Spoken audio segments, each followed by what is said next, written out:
नमस्कार, आप देख रहे हैं मेरा हक मेरा देश।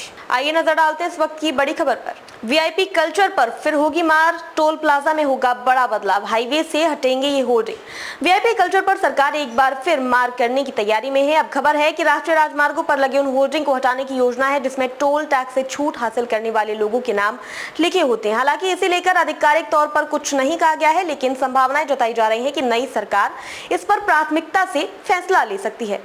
खबर है कि बीते सप्ताह हुई सचिव स्तर की बैठक में ये सुझाव पेश किया गया है। ऐसा करने के लिए सरकार की सिर्फ एनएच की रूल्स में ही संशोधन करना होगा। टाइम्स ऑफ इंडिया की रिपोर्ट में सूत्रों के हवाले से लिखा गया है कि ऐसे होर्डिंग्स का बहुत ज्यादा मतलब नहीं है और जनता के रुपयों का दुरुपयोग है।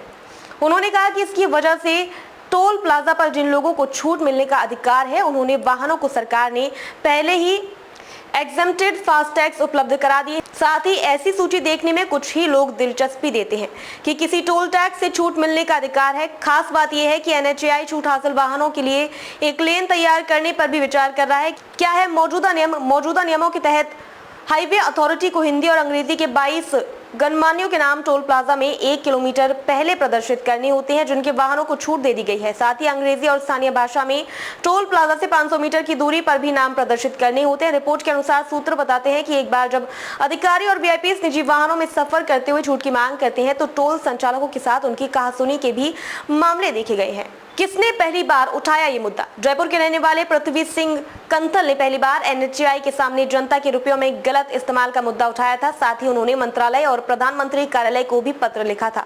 उन्होंने लिखा था कि ये साइन सिर्फ हमारा वीआईपी कल्चर ही नहीं दिखाते, बल्कि सरकार की तरफ से जनता के रुपयों की बर्बादी भी दिखाते हैं। उन्होंने आगे लिखा, जिन लोगों को टोल देने की छूट मिली है वैसे जानते हैं क्योंकि सरकार ने उनके दफ्तरों को जानकारी दी है। जो वीआईपी नहीं है या गणमान्य नहीं है वे जानते हैं कि उनका नाम वहां नहीं लिखा है। उन्होंने लिखा था, मैंने उत्तरी अमेरिका, दक्षिण अमेरिका, यूरोप, चीन और ऑस्ट्रेलिया की यात्रा की है। मैंने कभी ऐसे बड़े बड़े साइन नहीं देखे। आमतौर पर सभी वीआईपी टोल देते हैं, रसीद हासिल करते हैं और फिर यात्रा का खर्च दिखाकर उस राशि को हासिल करते हैं। वहां वीआईपी कल्चर नहीं है। अब तक के लिए बस इतना ही। फिर होगी आपसे मुलाकात ऐसी एक और बड़ी खबर के साथ। तब तक के लिए नमस्कार और देखते रहिए मेरा हक मेरा देश।